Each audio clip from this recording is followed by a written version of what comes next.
हमारी प्रार्थनाओं में आरंभिक स्वर यही तो हैं हमारे कि हम असत्य से सत्य की ओर चलें। तमसो मां ज्योतिर्गमय, हम अंधकार से प्रकाश की ओर चलें। ध्येय हमारा यही रहा है, मृत्युर्मा अमृतम गमय, कि हम अमरता को उपलब्ध हो सके। वयम अमृतस्य पुत्रा, शास्त्र कहते हैं कि हम कभी नहीं मरे हैं, देह मरती है। तो आत्मा की अमरता, उसकी सनातनता, उसकी नित्यता, अखंडता, अव्ययता की चर्चा भारत के पास है। काल की गणनाएं भारत ने दी है पूरे संसार को। काल गणना में शून्य का बोध भारत ने कराया है। ये शून्य विराट तक लेकर जाती है, एक के साथ जुड़े तो और जुड़ती जाए तो विराट तक जाती है, अनंतता तक लेकर जाती है। ये शून्य कुछ नहीं है ऐसा नहीं, इसमें ही विराटता है। एक के साथ जुड़कर दो और फिर एक और, फिर 100, फिर एक और जुड़कर 1000, फिर एकदम लाख होती है।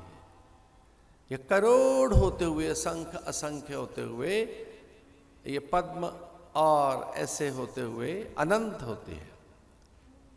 नमोस्तुनंताय सहस्त्रमूर्तये, ये अनंत हो जाती है। इसलिए काल की गणना में हमने शून्य का ज्ञान कराया, दशमलव का ज्ञान कराया, प्रतिशत का प्रबोध कराया।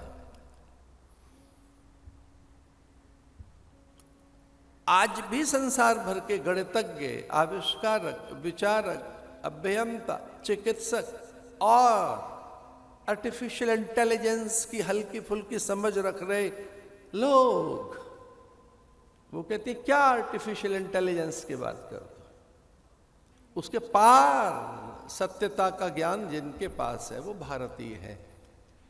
इसलिए प्रतिशत का प्रबोध, दशमलव का ज्ञान, अंक का ज्ञान, काल का ज्ञान और आत्मा की अमरता का ज्ञान हम भारतीयों ने दिया है। शुद्धो हम, बुद्धो हम। बेचारे कहते कि हम मनुष्य सामाजिक पशु हैं, social animal. We are not social animal ना, हम पशु हैं, हम मनुष्य हैं। और उसमें भी शुद्धो हम, बुद्धो हम, नित्यो हम, शिवा केवलो हम। शरीर, मन, बुद्धि, चित्त, प्राण, गति, मति, गुण, धर्म, काया, विचार, मांस, मेद, रुधिर, अस्थि, इससे पृथक की सत्ता, मन भी नहीं, बुद्धि भी नहीं, मैं सनातन हूं, ये बोध भारत कराता है सबको। सनातनता के, इसे भारत ने सनातनता का परिचय दिया है। सनातनता का अर्थ है जिसका कोई आरंभ ही नहीं है, न अंत है और न मध्य है। ओम पूर्णमदः पूर्णमिदं पूर्णात् पूर्णमुदच्यते। चारों वेदों ने ये 4 स्वर दिए, अहम ब्रह्मास्मि, तत्त्वमसि, प्रज्ञानम ब्रह्म, अयम आत्मा ब्रह्म।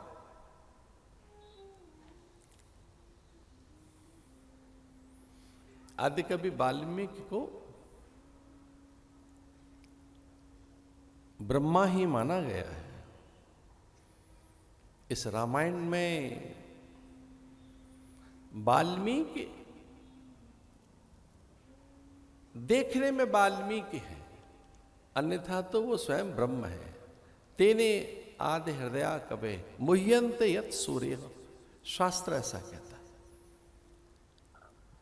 ये आदि कवये, ये ब्रह्मा ही हैं।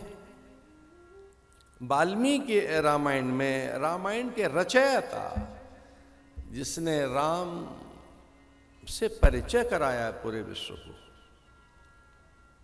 जिससे राम परिचित हुए, राम सत्ता वो अनंत अव्यय, भगवत्ता जिससे परिचित हुई है, परिभाषित हुई है, तेने हृदय आदि कवय मुह्यंते यत सूर्य। शास्त्र कहता है कि ये आदि कवि ब्रह्मा ही है।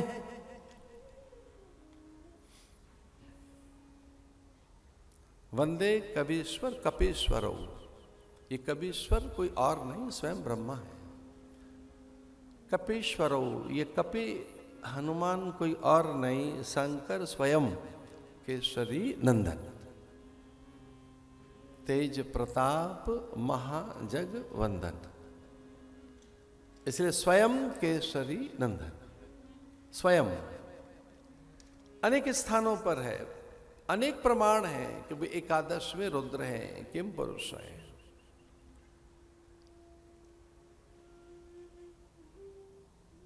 कथा चरम पर है।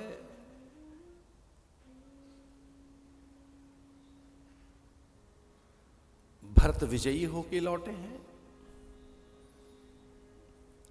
भरत का कोई और प्रयोजन है ही नहीं, राम की प्रसन्नता। राम के मुखमंडल पर म्लानता ना आए, विषाद ना आए। राम के अंतःकरण में व्यथा, क्षोभ और किसी कारण से कष्ट न हो। भरत का यही प्रयोजन है।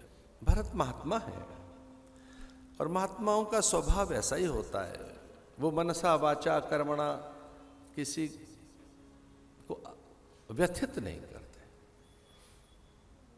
महात्मा अपने धर्म का निर्वाह करते हैं। भारत का धर्म यही है, आत्मना प्रतिकूलानि परिश्रम न समाचरित। हमारे आचरण से कोई आहत, व्यथित, दुखित, चिंतित न हो, पीड़ित और प्रताड़ित न हो। मनस्येकम वचस्येकम कर्मण्येकम महात्मना। महात्मा जैसे हैं भरत, तो धर्मात्मा है। तो गुरुदेव तो ये कहते हैं कि राम नहीं, मेरा तो आराध्य इष्ट भरत ही है। प्रणमो प्रथम भरत के चरना, जासु नियम व्रत जाए न वरण। मेरा तो आराध्य राम नहीं, भरत है। चूंकि भरत एक बार भी प्रसन्न हो गए तो भरत की प्रसन्नता से ही मुझे राम मिल जाएंगे। ध्येय तो राम ही है, मेरा गंतव्य तो राम ही है। मेरी अभिलाषाओं में, आकांक्षाओं में, अभीप्साओं में, मेरे संकल्प में, मेरी चेष्टाओं में तो राम ही समाया है। भगवत प्राप्ति ही जीवन का ध्येय है। पर यह प्राप्ति और सुगम हो सकेगी अगर भरत को जान लिया जाए। इसलिए वो कहते हैं प्रणवं प्रथम भरत के चरण। ऐसे भरत सादर शीश पादुका शीश पर रखकर सादर लौट आए। खरदूषण तक जब वो पहुंचे थी तो खरदूषण चकित हुए थे कि ये सब हो नहीं सकता, कोई तापसी इतना साहस कर नहीं सकता। निसंदेह तैने कोई दुष्ट आचरण किया है, और वो अपनी भगिनी के आचरण से परिचित भी थे। क्योंकि वो थी तो विवाहित और सबको कहती थी मैं कुंवारी हूं। एक बड़ा संकट है भाई, आपका विवाह हो चुका है, सीधा बोलो मैं विवाहित हूं। तो विवाहित होने के बाद भी वो बहुत बार प्रस्ताव लेके जाती थी, कईयों के पास गई थी, ये राम के पास पहली बार नहीं आई। तो खरदूषण को पता लगा कि ऐसे ही झूठ बोलने गई होगी वहां के मैं कुंवारी हूं, कि मेरा और आपका संयोग अच्छा बनेगा। बहुत अच्छा संयोग विधाता ने बनाया है। सुपर्णखा ने यही तो प्रस्ताव रखा था कि अभी तक मैं कुंवारी बैठी रही तेरे लिए, और अच्छा हो गया विवाह कर लेते। तो खरदूषण ने कहा यही तेने वहां कहा होगा जाकर, तो झूठ बोलती है। ये हमारा दुर्भाग्य है, तुझ जैसी बहन मिली हमें। उल्टा तेरा चरित्र ठीक नहीं है, तूने कुछ भूल की होगी। लेकिन वो कहती है वो चुनौती देने आए, नैसाचरी जाति का नाश के लिए निकले। जो भी मुझसे हुआ है पर मेरे अपमान का प्रतिकार तो करो। और जब खरदूषण वहां आए थे तब लखन को भगवान ने कहा था, लखन सीता को लेकर गुहा में जाइए और राम अकेले रावण समान, कुंभकर्ण के समान खरदूषण का वध करते हैं एक ही बाण से। लेकिन खरदूषण आनंदित है, रोमहर्षित है, आह्लादित है।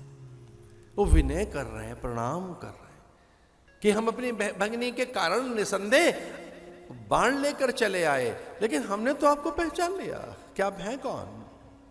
खरदूषण ने कहा कि अब हमारे इस राक्षस कुल का, दैत्य कुल का, नैसाचरी जाति का उद्धार करने आप आ गए राम। हम युद्ध तो करेंगे, लेकिन हम कितने बड़भागी हैं, हम कितने भाग्यशाली हैं कि हम आपके दर्शन कर पा रहे हैं। हम परिचित हैं अपने भाग्य से, अपने भवतव्य से। जो भावी है उसको हम पहचानते हैं कि हमारा अंत आपके हाथों से ही होना था। हम महाभाग्यवान हैं। देखो तो सही, हम अपने भाई से पहले ही आपके धाम में जा रहे हैं। आपके हाथों से हमारी दिव्य गति हो रही है। और खरदूषण का वध का समाचार लेकर सायंकाल में जब सुपर्णखा रावण के यहाँ पहुंची भरी सभा में, और वह रावण कोई अपशब्द कहने लगी, तिरस्कार कह रही है, दुर्वचन कटुवचन बोल रही है कि तेरे रहते खरदूषण का अंत हो गया है, ये मेरी दुर्गति कर दी है। दो तापसियों ने, दो तपस्वियाएं पूरे वन में क्या उन्होंने आतंक मचाया है। पूरी पंचवटी तक दो तपस्वियों का साम्राज्य, निष्कंटक साम्राज्य, पूरी मुनि मंडली उनके अधीन है। समूचे वनवासी उनके आश्रय में हैं। न केवल वनवासी, पशु पंछी, परिंदे, भ्रमर, तितलियां, मधुकर, पूरा वन उपवन उनके अधीन है।